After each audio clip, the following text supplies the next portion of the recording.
month break due to our overwhelmingness. Overwhelming. We're back. Yes, we are back, and we are snappier than ever. Yeah. I was gonna say sexier, but that's too lewd. Do you think? Okay.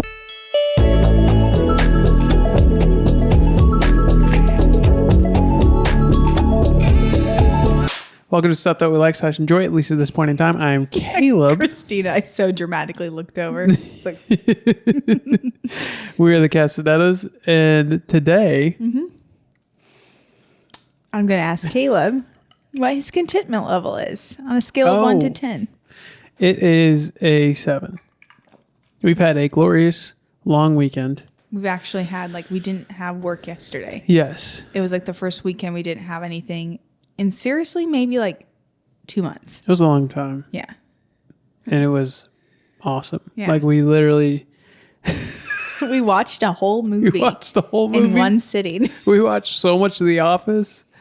We literally didn't know what to do with ourselves one night. We had worked ourselves so hard for so long that we were uncomfortable in the silence and uncomfortable with the rest. We walked around our neighborhood because it was just the first time we've had time to take a walk together, and it just felt wrong.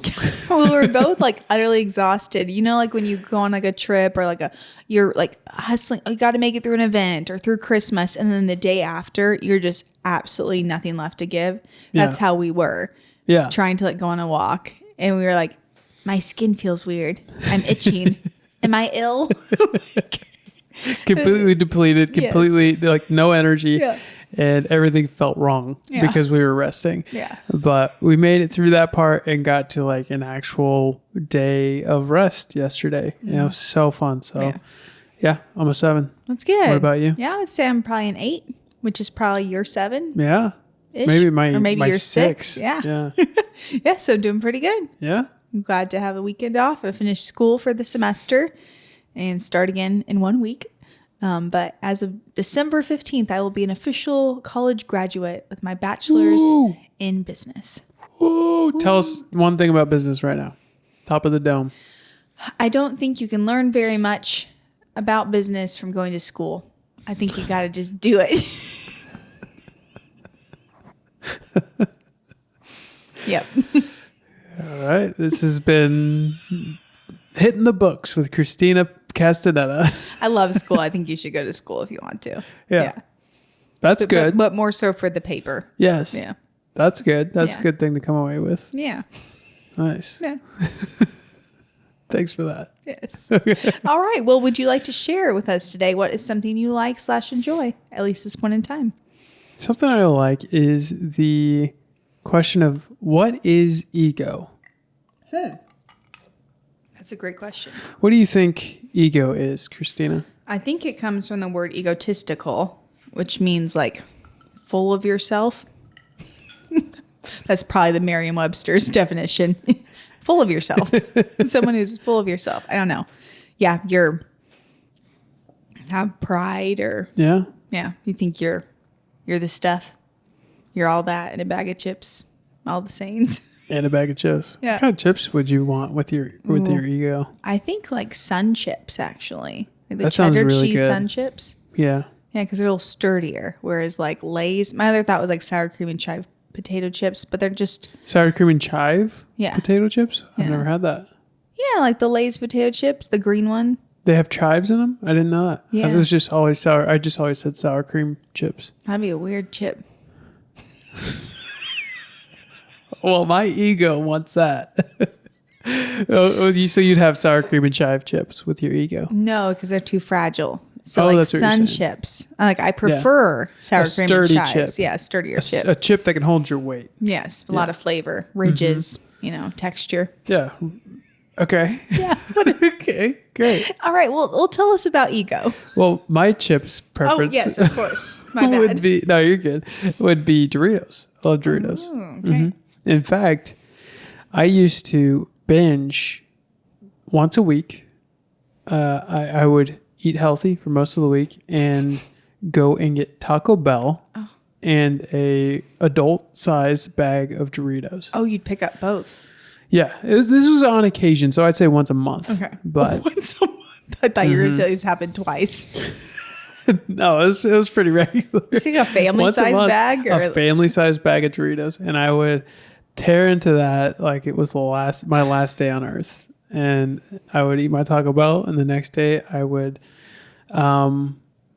regret being alive. What kind of Doritos?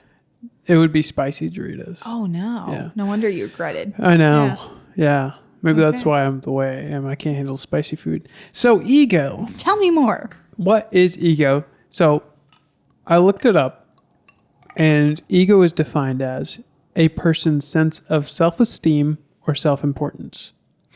A more clear definition that I found would be the part of the mind that mediates between the conscious and unconscious and is responsible for reality testing and a sense of personal identity. So that'll become more clear. Wow. That Can you say definition, the first line again? Yes. Of the definition? the part of the mind that mediates between the conscious and the unconscious. Okay. And you said something about a sense of self. Yes, it's responsible for reality testing and a sense of personal identity. Okay. So the sense of self was from the first definition, which is a person's sense of self-esteem or self-importance. Okay. So it's my own sense of my own purpose. It's your own sense of who you are, Okay. your own sense of what your identity actually is. So it took me a long time to actually wrap my mind around it, and I still don't fully have it around it. So Yeah. I apologize. That's all right. Apologize if it's not super clear. No, I mean, you're just reading the sentences. Yeah. I think as I describe it more and go into more of the details, it'll become more clear too. Yeah. So just So, bear with me. From the definition, it's not an inherently bad thing. No. Yeah. Which is what I was super Interesting. surprised about. Yeah. Because I'm always fighting the ego, which I Right. consider Or that person pride. has a big ego. Yes. It's bad. That's exactly the sentence I was stuck on when I Interesting. first dove into this. It's Yeah. like ego is just pride because I've always heard that. Yeah. But ego is just who you think you are. Now you could have an inflated ego, Like, which who do you think you are? exactly. Yeah. Well, like do you know who I am? Who do you think yes, I am? just pump up the sentence. That's what we're talking about. But you can have an inflated ego, so an inflated sense of how important you are, and that's what people say what people mean when they say that guy has a big ego. It's his sense of self is inflated beyond what it actually is, Interesting. Wow. or her. Oh, of course, yes. Yeah. You don't have too much of an ego thinking it's only about dudes. Although I would say the majority of people I think of as having an ego are men. That's interesting. I actually don't think of women having big egos. Yeah. Well, we're still conflating ego with pride, though. Yeah. Well, I think of prideful women, but I don't know. I think of ego as being masculine. Weird. Yeah. Yeah. No, I could see Should that. dig into why that is. Yeah. So a little bit of the history of the topic of ego. So the concept of ego comes from Sigmund Freud's structural model of the psyche. Ooh. It was created. I know. He's it was a bad created. guy. I know. But he created it. It created in the early 1900s. So Freud divided the mind into three parts. The id, which is spelled ID. Have you heard of that before? Uh-huh. So that's the raw, instinctive part of us that wants pleasure and avoids pain. So it's the lizard brain. Animalistic, yeah. Yeah, the lizard brain part of our brain. And the second part of the mind would be the superego. So the Okay. moral part. This is the part that decides what is right and wrong. Huh. Okay.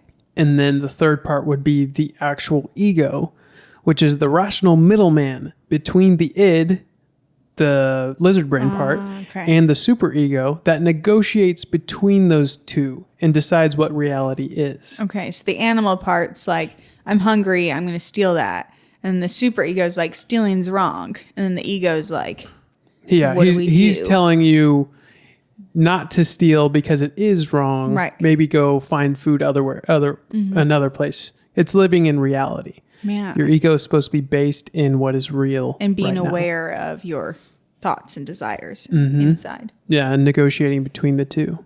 Interesting, right? Very interesting. Which I agree with. Yeah. I think that's right. It's cool. I've heard of the id and I didn't know what it was. There you go. And I just thought superego was the same, just a big ego. I know, me too. I don't know. Yeah. Learn something new every day. Exactly. So later thinkers and philosophers took this even further. Carl Jung saw the ego as the center of consciousness, not who we truly are, but how we perceive ourselves.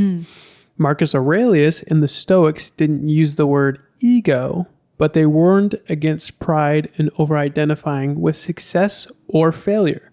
Their goal was similar, which was self-awareness without self-obsession. So, let's get into a little bit. Self-aware without being obsessed with yourself. Yes. Yeah.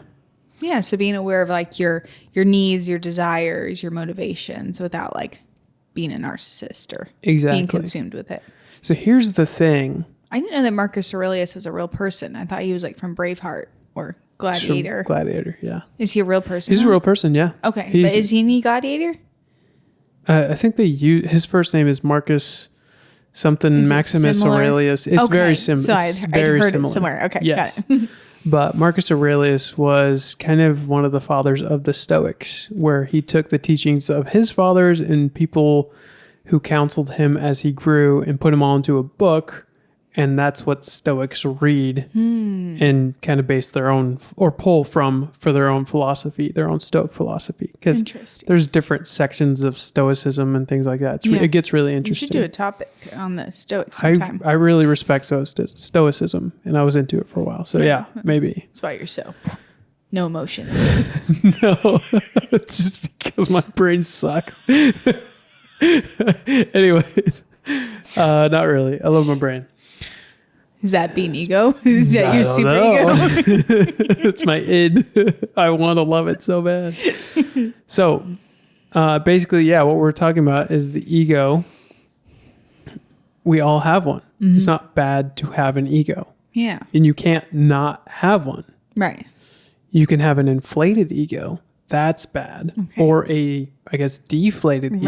Right. Where you have a poor view of yourself. And that's also bad. But what we're trying to do in life is constantly compare what we think of ourselves with what is real and meet in the middle. Yeah. Compare what we think of ourselves and meet in the middle. Yes. And Yeah. that's having a healthy ego as a human being. Right. Not necessarily as a Christian. As a Christian, I'll talk about that a little bit later. Kill your ego. Kind of. You replace your ego. I don't necessarily I don't agree with know. that. Yeah. I'm just spitballing. I don't Okay, know. I got you. So let's get into some facts about ego. So here's what modern psychology tells us. The ego is essential.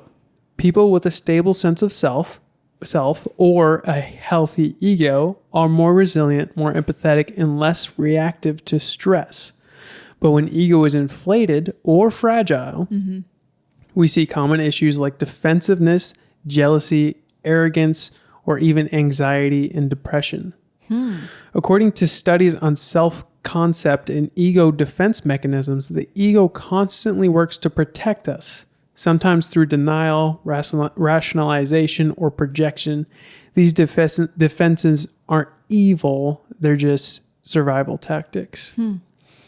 And the last kind of fact is something I pointed out earlier, but the ego can't be destroyed. You can't get rid of your ego. Despite what some self-help books claim, the goal is to actually understand it and make it serve you, Right. and not have you serve it. So Interesting. you can't destroy your ego. It's always there. Yeah, because on one side you're like self-absorbed, which I mean, and then the other side is like you're depressed and anxious, or it's all like there's like if you can't really kill it per se, because like trying to lessen it leads to the opposite. Yeah, I don't know if that made sense. absolutely. Yeah. You're just trying to mediate between who you are, who you think you are, and who you actually are in real life. And meet in the middle Interesting. and like find a healthy view of yourself. Right. So it's interesting. I think the third fact I pulled about this topic mentioned that the ego uses defense mechanisms and is constantly working to protect us, whether that is through aggrandization. I don't know. Is that how you say it? Or shame, or like making you think you are less than you are. Yeah. It's constantly trying to defend you from the world who is trying to tell you you're one way that's going to hurt you. And it's saying, no, you're actually this way. You know, you're actually better than that, or you're actually worse than that. So your ego is always trying to help you. Interesting. It's never trying to destroy you, I don't think. Interesting. Yeah. But you said have an inflated sense of ego. Yes. So in that case, it would be negative. For sure. Yeah. The effects of your ego trying to defend you from harm, from emotional or mental harm, can be in and of themselves harmful, but it's not because your ego is trying to kill you. It's because it's trying to defend you from being hurt by the world. And sometimes people have an inflated sense of ego is because nobody ever told them they were great. Nobody ever did. And so they had to tell themselves, and they convinced themselves they were the best. Yeah. You know? Interesting. So that's what I believe, at least from my very small dive into what ego is. Yeah, very vast. You can go so many directions with it. Yeah. Yeah. Cool. So some practical advice on how we get a healthy ego. We need to practice self-honesty.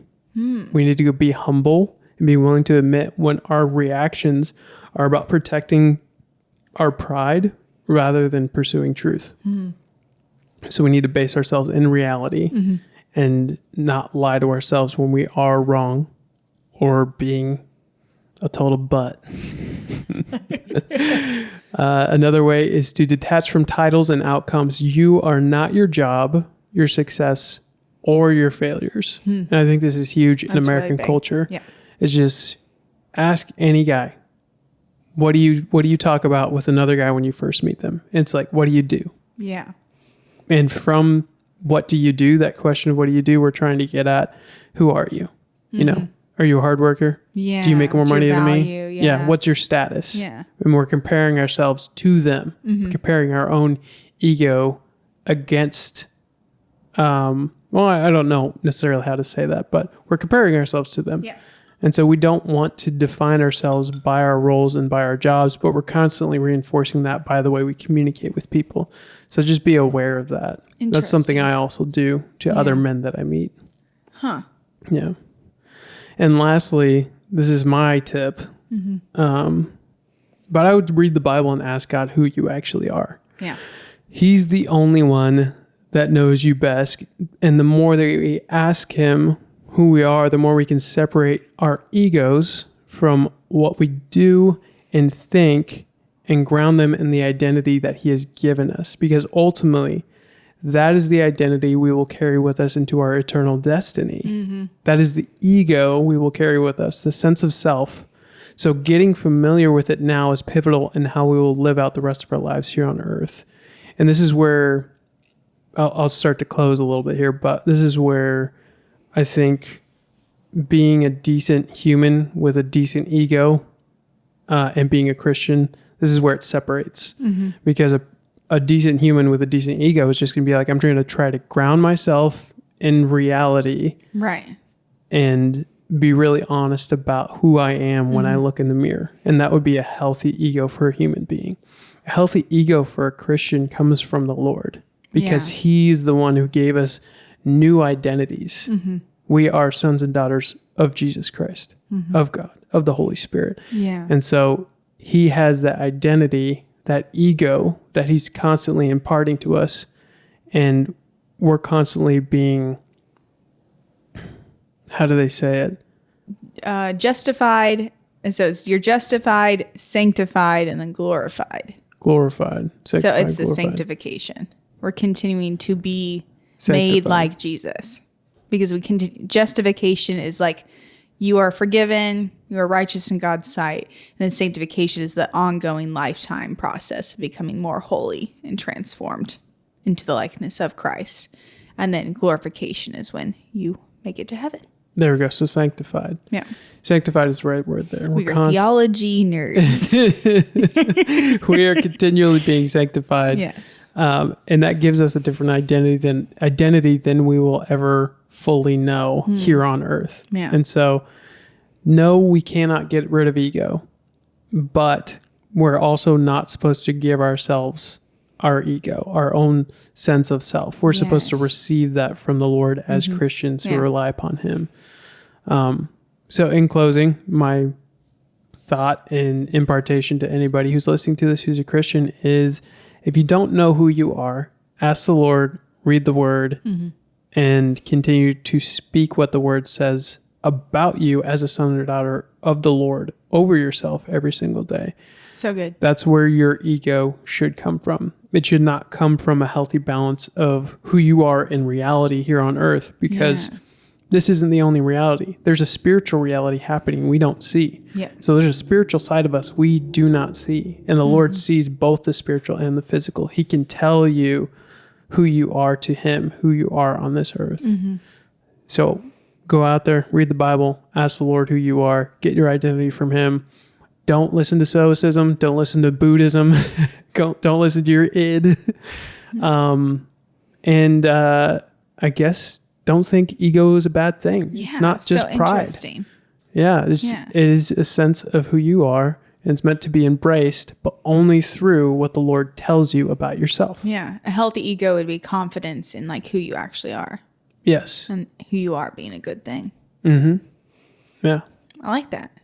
That's it. So it's like Megamind. Megamind has a big ego. A super ego, but not that kind of super ego.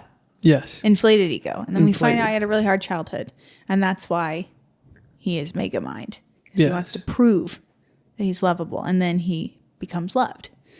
And his head doesn't shrink though, right? No. I've only seen the movie once. You could even say he's not trying to prove that he is lovable. He's trying to push away anything that tells him he is lovable. Right. He's trying to tell himself he is important. Yeah. He's telling himself he doesn't need that. He's too important to have that, which is his ego protecting him. And then at the end, someone finally accepts him for who he is. That's great. I really should watch the movie again. I only saw it once that it came out, but I just was thinking Megamind has an inflated ego. He does. He has a big head. Yeah. Love it. That was a fantastic topic. Thank you. Yeah. Do you have any myths related to it? I have zero myths related to this. Cool. I mean, I guess the myth could be that ego is always a bad thing. And it's busted. Busted. Myth. Busted. Wow. Love it. That was a great topic. You really should do one on Stoicism in the future. That'd be cool. Fun. I'm reading Marcus Aurelius' book now, so we'll do it soon. Okay. The one from Gladiator or? Yeah, that one, babe. All right, on this next part of the podcast, we are going to dive back into our Enoch episodes. This will probably end up taking us like a full year to get through the Book of Enoch. It is just a lot more in depth than we anticipated, but it's fun. So we're going to go through chapters 58 through 60 today. So just 3 chapters. So where we left off, we're in the Book of Parables, which is the second section of the Book of Enoch. And in that book, there are 3 different parables, and we finished up parable 2 last week, and we're jumping into parable 3 this week. Yeah, so we're only doing 3 chapters because chapter 60 is really long. Dude. So I'll just jump into chapter 58. So Enoch is speaking, and he says, I began to speak the 3rd parable concerning the righteous and the elect. So Enoch begins by letting the reader know that this parable is for ones who are righteous and believers in God, whereas past parables have been more of like a warning. And this is kind of like, if you are righteous and elect, this is good to know. Mm-hmm. Yeah, it says, like you said, it's about how the righteous shall have a blessed day in the day of the Lord. It says, quote, the days of their life, shall be unending, and the days of the holy without number. And it continues, the chapter continues, and it starts to speak a lot about light, which I found really interesting. Yeah, I really liked that. It says that, for it has become bright as the sun upon the earth, and the darkness is past. And I wonder if this is linked to Revelation 21, verse 23, where it says, and the city had no need of the sun, neither of the moon to shine on it, for the glory of God gave it light, and the Lamb is the light thereof. And I think there's more light themes than I put down here, but I think that has something to do with what's being described. It's Yeah. like there's no longer a need for the sun. The holy and the Lord are going to be a lamp to the city of God. Yeah. So That's a cool connection to the book of Revelation. yeah. Yeah. So this parable 3, the last one, parable 2, is all about, or the end of it was about the wicked being judged and the final judgment. And then it ends with like all the righteous of the earth streaming to the Lord. So I feel like this is kind of picking up on like all wickedness has been defeated. And now we are living in light with God. And it says specifically the elect will live in the light of eternal life. I liked this phrase eternal life because we obviously know this from the New Testament. But the Old Testament doesn't talk about eternal life. There's a couple passages like in the book of Daniel, which speak about everlasting life, but there really wasn't a traditional thought in Judaism that you would die and have eternal life with God. It was kind of that you would go to Sheol, like this holding place and stuff. So I really like just this emphasis over and over that you will live in peace and light with the Lord, with the eternal Lord. And specifically in this chapter calls him the eternal Lord, which is the first time we've seen that. So not only will you live forever, but with your eternal God, which I liked. But yeah, I also picked on that too, that for the holy in heaven, it has become as bright as the sun, and darkness is past, and darkness has been destroyed. I really like that. I'm like, that is such a cool concept that like darkness will be destroyed. And as you brought up in Revelation, talks about there not being any more night because the Lord will give them light for all eternity. It also sounds very like, I don't know, Narnia-esque almost. I wonder if C.S. Lewis pulled on this when he was describing heaven in the last book, the final battle, or whatever it's called. Yeah.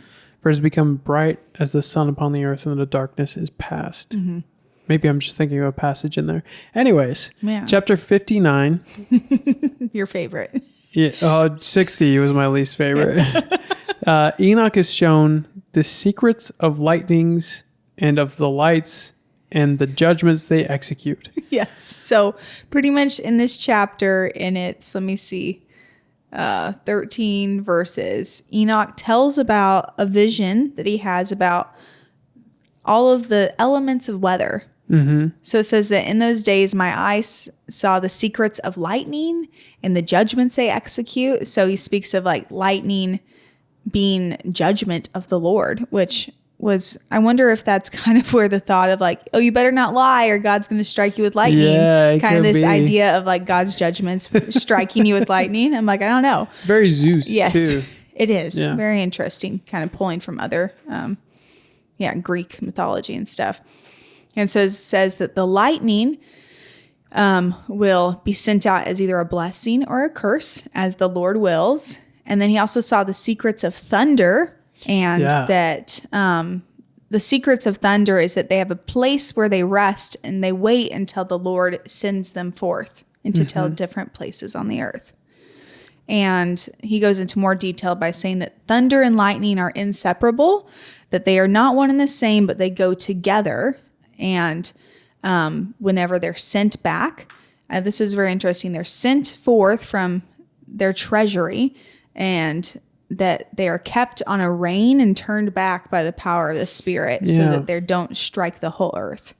But it was kind of interesting. It is pretty wild, and it got me thinking about how they viewed weather back then. Like, we view weather as almost a nuisance most of the time because we have houses that can handle it. We have air conditioning, heat. We have electronics we can just be on while weather's happening. But back then, weather was like magic. You know, weather was the thing they couldn't explain. And so him using this terminology about the secrets of thunder and the judgments of lightning, I think it seems to be a way of describing power and colorful interpretation of how power could be restrained. Yes. Instead of, thunder being actual thunder. Yeah. It's most likely, in my brain, it's most likely power. It's most likely the terminology. It's most likely all they had to describe power and magic. Right. And the move of the Spirit. And so they use what they had to describe it, which Yeah. was lights in the sky and loud noises. Yeah. And in that, thousands of years ago, I mean, still, different, like in Africa or South America, different tribes still believe this, but that they would pray to the gods or worship the gods, that they believed the gods controlled the weather. Yeah. And I think it's interesting here that he's saying that, the Lord controls the weather and that it's not always bad. Like sometimes you want a thunderstorm because that means rain for your crops. And other times you're like, you want it to stop because it's too much. So it's interesting how he said that it can be for judgment or for good on the earth. Yeah. It says right here, he caused me to see the judgments of the executed on the earth, whether they be for well-being and blessing or for a curse, according to the word of the Lord of spirits. And so it's like you can be judged for well-being and blessing, or you can be cursed from a judgment. And so like you're saying, it could be a good thing. Like the crops are growing. We have rain. Or it could be a really bad thing. We're all drowning. Yeah. Noah's on the boat. We're not. That's a bad thunderstorm. That's cool. And then the rest of the chapter is bizarre. It is just a compilation, a very short description of a bunch of different types of weather that would have been seen in kind of the Middle East. So we don't hear about hurricanes and things like that because they weren't out to sea, but I'll just kind of quickly go over them. So Enoch describes various other elements of weather, and he describes them as spirits or being directed by angels. So kind of like this theme we've had throughout his whole book, that there's different angels for different tasks. Same thing with weather. So the sea is a strong and masculine spirit. Yeah. So the ocean is a dude. And then that hoarfrost is an angel, which I had never heard of hoarfrost before. Yeah. It is a type of kind of feathery frost that forms rather than like your windshield getting iced over. I don't know if you've ever seen like built up on like a fence line. So that is hoarfrost. That's hoarfrost. And it's an angel, and he specifies it's different than the smoke-like angel of actual frost. Mm-hmm. Hail is a good angel. So no, hail is apparently not good. Anymore. He's turned evil over the years. Says that the spirit of snow has forsaken its heavenly chamber because it is so strong. So like the chamber of snow cannot be held back because it is so strong and it just spills out.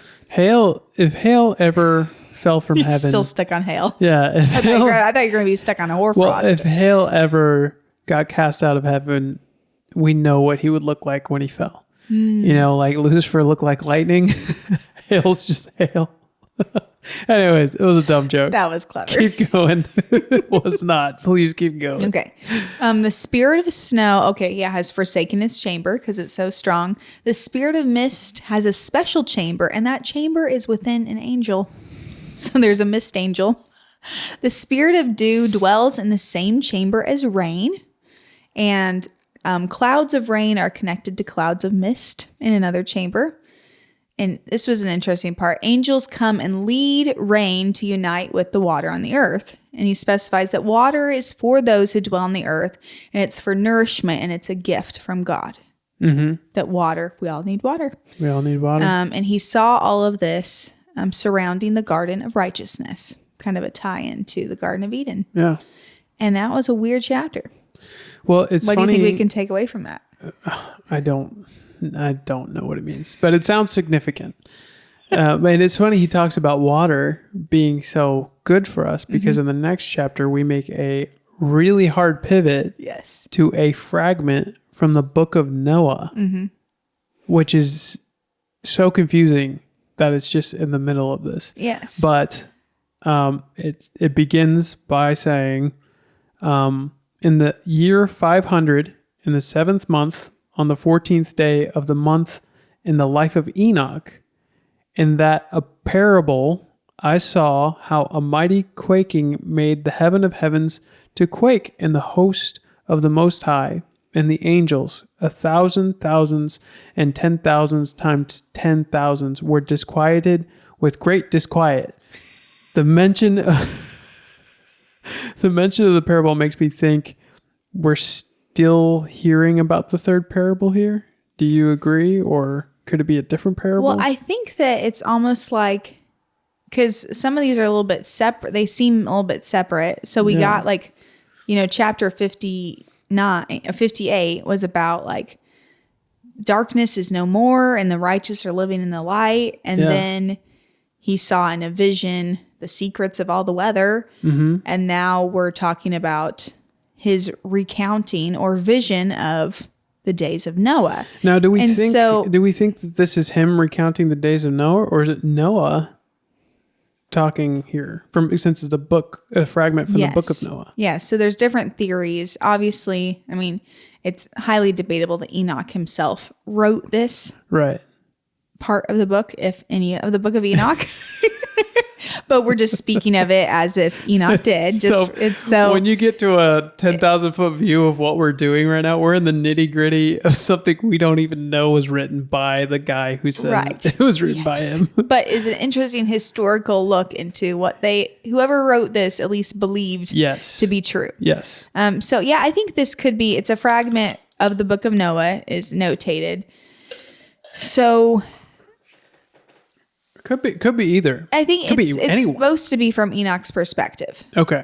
We'll go at it from there. Yeah, then. Just if you read through it. But it's interesting. So it takes place during when Enoch was 500 years old on July 14th. Is what it said, the 7th month of the 14th day. So I looked that up. So that would be 1,122 years since Adam was created. Okay. And it wouldn't be long until the flood happened. So Enoch says that he saw a mighty quaking that made heaven quake, and the host of the Most High and the angels and 1,000 thousands and 10,000 times 10,000 were very uneasy. So there was a mighty shaking in heaven, and the host of God and the angels, and that would be 101 million in number. I added it up. Wow, really? So 101 million. Of course, it's more like probably hyperbole and just a large amount, but I didn't even look up the sorry, I totally lost my train of thought. You're fine. I didn't even look up in the 500th year in the 7th month of whatever, because I knew you were going to do that. I was like, Christina will do the hard work. Just let her do it. So it's hilarious. You also added up I got it. thousands. Yeah, I was like, just be kind of interesting. Yeah, that's cool. And so pretty much Enoch is seeing that everybody in heaven is kind of upset. Yeah. And there's a mighty quaking in heaven. So it says the head of days sat on the throne in his glory, and the angels and the righteous stood around him. And Enoch said that great fear took hold of him, and he fell on his face. He says his loins gave away, and dissolved were his reins. Yes. Whatever that means. Yes. He had no more strength. He kind of collapsed. Yeah, he fell on his face. And the archangel Michael sent another angel to come and pick him up. So I guess Michael couldn't be bothered. Yeah. So he got picked up by another angel, and his strength returned to him. Yeah. For he said he had not been able to endure looking upon the troubled hosts of heaven. This is where it gets cool, though. It does. For like a minute, and then it goes back to crazy. But it says, Michael tells him about the punishment and judgment to come on what we assume would be the day of the flood at this point, because it's before the flood has happened. He says that on that day, quote, 2 monsters parted, a female monster named Leviathan, which we find in the Bible, to dwell in the abyss of the ocean over the fountains of the waters. But the male, so the counterpart to the female, is named Behemoth, who occupied with his breast a waste wilderness named Dudan on the east of the garden where the elect and righteous dwell, where my grandfather was taken up, the 7th from Adam, the first man whom the Lord of spirits created. Then the angel shows him where the thunder rests, blah, blah, blah. But I thought it was really interesting, the parting of the monsters, and he threw the female, the Leviathan, into the waters, which are male. Yeah. They're described as male. So it would be like female and male there. And then they put the behemoth in the waste wilderness. Yeah. So there's these 2 huge creatures in this vision. Right. Waiting. One in the wilderness, one in the ocean. Do you think this is real? Do you think these creatures are real? I do, because they're mentioned by name by God in the book of Job. Okay. Yeah. So when God's correcting Job and all of his friends, they're like, all that you've said about, you've all gotten it wrong. And it's like, where were you when I formed Leviathan? And where were you when I formed Behemoth? Crazy. Yeah. So I feel like that's kind of where they're probably taking this from, is from the book of Job. But yeah, so Enoch is recounting, or perhaps this is Noah, because it says that this behemoth was put into the wilderness, whereas Leviathan, was put into the ocean. Said, east of the garden, we're thinking the Garden of Eden, where my grandfather was taken up, the seventh from Adam. So is that Enoch? Yeah, so the seventh from Adam is Enoch. So this must be Noah. Yes. Talking. Yeah, so this is, which makes sense as a fragment of the book of Noah. It must be Noah talking. Okay. Which it kind of ties into where my grandfather was taken up, because in the Bible it says, Enoch. He was just with the Lord. Yes, and then he was not. Yeah. So many people think he was just taken away. So in this book of Noah, this fragment, This is so cool. It's very meta. So Noah's kind of recounting what's happening and kind of confirms that, my grandfather was Enoch and he just was in the garden and no more. But it's so metal to think of God creating one giant creature and then splitting them. Right. One female, one male. And it's just like, it's, what is that one movie where robots fight monsters? Robots and Monsters. I think it's something like that. Monsters and Robots.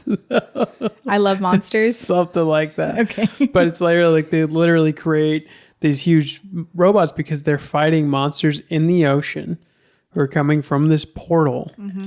And this is kind of what's happening in the Bible. Right. This is actual real life that we're talking about right now. There is something in the ocean living there. There's something in the wilderness living there. Right. We haven't discovered.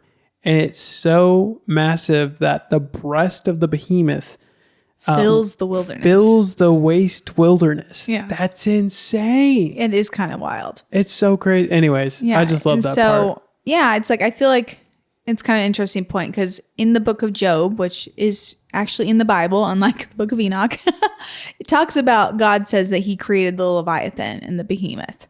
Yes. So where are they today? Are they still alive? I don't think the behemoth made it on the ark. But it's interesting. I looked up because it said a waste wilderness named Duodane. And so I looked up, is there any place called Duodane? And there is no recorded history of any place called that. But in Hebrew, it means desolation. So kind of a place, a wilderness of desolation. But continuing on in the chapter, the angel Michael, asks, I guess, I don't know if this is Enoch or Noah. It's kind of confusing.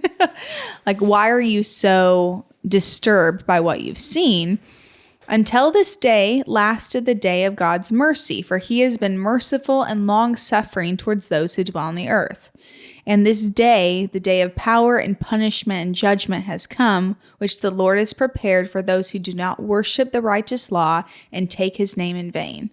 So he's specifying that this day of judgment is for the unrighteous. Mm-hmm. That God has a covenant with the righteous, but the sinners will be punished.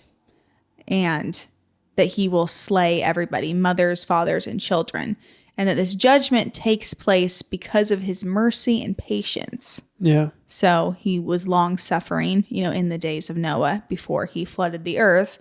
And it said on that day then is when those two monsters, Leviathan and Behemoth, were created. Well, it could also be that he's describing the flood here because it hasn't happened.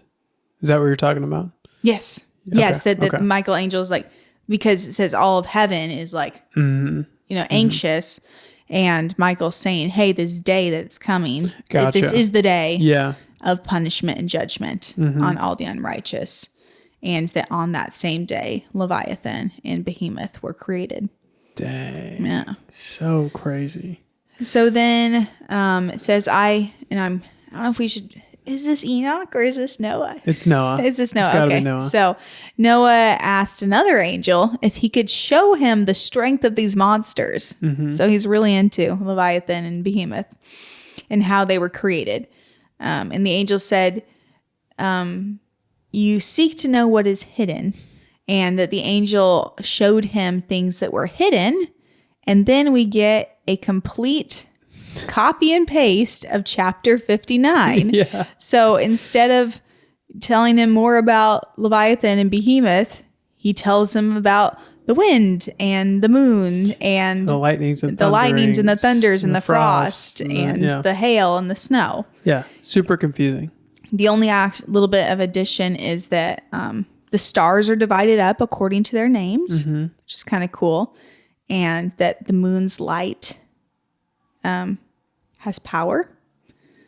Yeah. And yeah, so it's pretty much a copy and paste of chapter 59. So Enoch or Noah's like, hey, which maybe, so chapter 59 was Enoch telling of this vision of weather. Yeah. And then we find out later on the fragment of the book of Noah, and the angel told him the same thing. Yeah, it could be a confirming piece of scripture if we believed it to be scripture.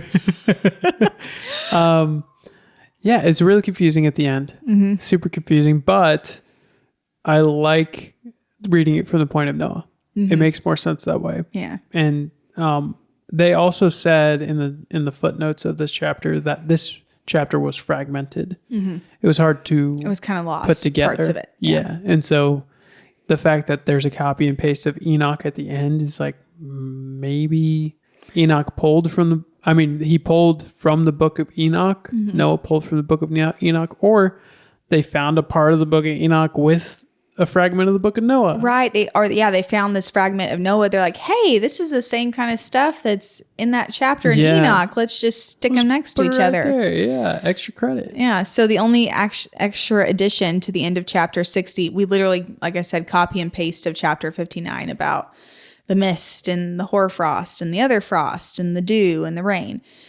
It says, and then the angel of peace who was with me said, these two monsters were created to conform to the greatness of God, and they shall feed. Crazy. ...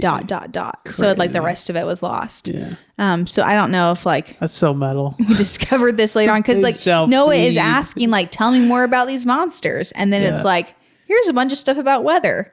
And then Also, these they're gonna monsters feed. who were prepared to conform to the greatness of God shall feed. That's so ominous. Yeah. Like so ominous. I love it. Yeah. Which it could be as well a description of like, then the earth was flooded. So it's like the sea was like a monster and like earth was covered up. I don't know. Kind of the juxtaposition between the two monsters. But yeah, it's kind of wild. It's crazy. It's so cool. Yeah. This is my favorite part of the parables. Yeah. Yeah. You just said you didn't like this chapter. I liked the Behemoth and Yes. Leviathan part. Got I it. didn't like the full chapter. Yeah, about all the frost Yeah. and stuff. It's definitely my favorite part of the parables as Very a whole, for interesting. sure. Yeah. So interesting. Yeah.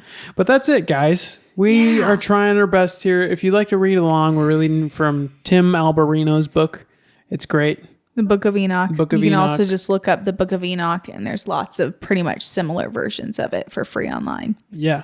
But follow along. It's fun. Yeah. It's a good time. That's cool. Thanks for bringing the heat today. You really did a lot of work. Thanks.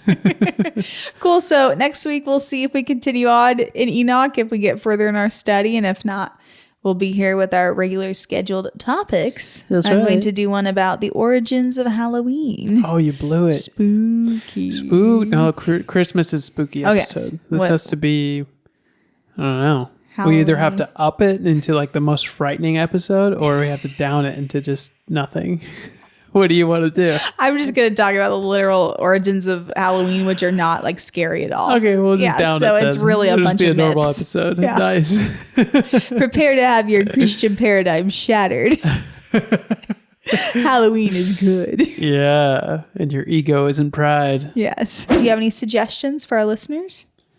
Yes, I do have a suggestion for the listeners, but I'd like you to go first. Okay. My suggestion would be to make sure that you have more than one Saturday off every 2 months. Dear God, yeah. Working. We were literally not created to work 7 days a week forever. No. From the beginning of creation, God even rested. Yeah. on the seventh day. And so obviously we've had some extenuating circumstances where like we've just had to do a lot, especially you, like every day of the week. But it is good to rest. And if you feel uncomfortable in the rest, that is also a good thing because it means that you are making yourself rest. And also it means you're not a lazy bum. Yes. Because if you're just like, yeah, it's normal to sit home and watch TV for 8 hours. Yeah. Which, I mean, we didn't do, but like, you know. Yeah. Probably 3. Yeah. You know.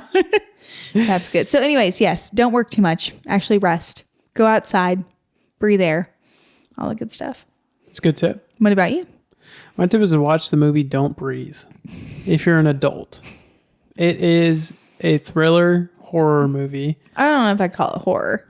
Well, It's like yeah, suspense. It's not necessarily gory. Yeah. It's not like a slasher movie, but it's a very suspenseful thriller movie. It's got some adult themes throughout, so you do need to be mature enough to handle those themes and not be disturbed by them. But it is awesome. We watched it last night. I had watched it years ago, but my goodness, it just keeps getting more tense. The entire movie is like, this can't get worse.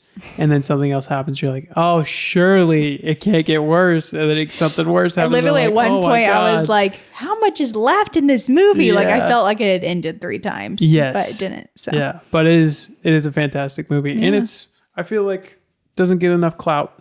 yeah. So everybody get out there and give it a little squeeze. Yeah. You can find it on the streaming platform Stars, which we don't have. But if you have Amazon Prime, you can do a free 7 days trial and watch it. So Yeah. cool. All right. Well, at the end of these podcasts, we like to do a couple things. We want to tell you can email us Yes. with questions, comments, concerns at stuffthatowelikepodcast@gmail.com. You can also rate this podcast. That's super helpful. Yeah. If you rate this podcast on Spotify or Apple. Christina is on Instagram See joyfully. I'm on Instagram at Caleb C Media. I do a bunch of stuff, photography, media. I write music for people. So if you want me to do any of that, contact me at calebmcastaneda@gmail.com. You can find the actual email and how to spell it on my Instagram at Caleb C Media. So you can do that. We also have a podcast/video company called Mood Wave Media. What does that company do, babe? It helps highlight and showcase what churches and like nonprofits are doing, specifically in the Kansas City area, but it's expanding. So if you are a pastor or connected to a nonprofit and want, to have video and recordings of what your church is doing to share online to help raise support and get funding, contact us at moodwavemedia@gmail.com. That was perfect. Thank you. Could have said it better myself. Thanks. All right. That's it. Cool. Yeah. And we'll see you next week. And if you have any more thoughts about the Book of Enoch or things, if you know things about Enoch that we don't know. Yeah. Like I just realized, that was Noah talking there. Yeah. We realized Allegedly. live that we were wrong. Allegedly. And if you have any podcast topic suggestions, we always choose these weekly on what we're interested in, but we're also interested in what you're interested in. Absolutely. We got one from our listener, Carson Acton. Yes. Listener and guest, I guess. But he gave us a topic that was super interesting. We both really loved. So we would love to hear from you guys. Which one was that? Oh, man. I said we were interested and we really loved it. And we did it. We did it. And it was super fun. Was it Wikipedia? Yes. Was it Wikipedia? It was Wikipedia. Yes. Yeah. Yeah. It was awesome. Yeah. So we love that kind of stuff. It's fun. Hit us up. Cool. Tell us what you want. And look out for newsletters coming out this next Wednesday. Yes. So big heads Took up a little on that. month break due to our overwhelmingness. But Overwhelming. we're back. Yes. We are back Yeah. and we are snappier than ever. Yeah. I was going to say sexier, but that's too lewd, do you think? Okay. Read us out, babe. All right. Well, this has been stuff that we like / enjoy, at least this point in time. And we'll see you next week. Bye. Bye.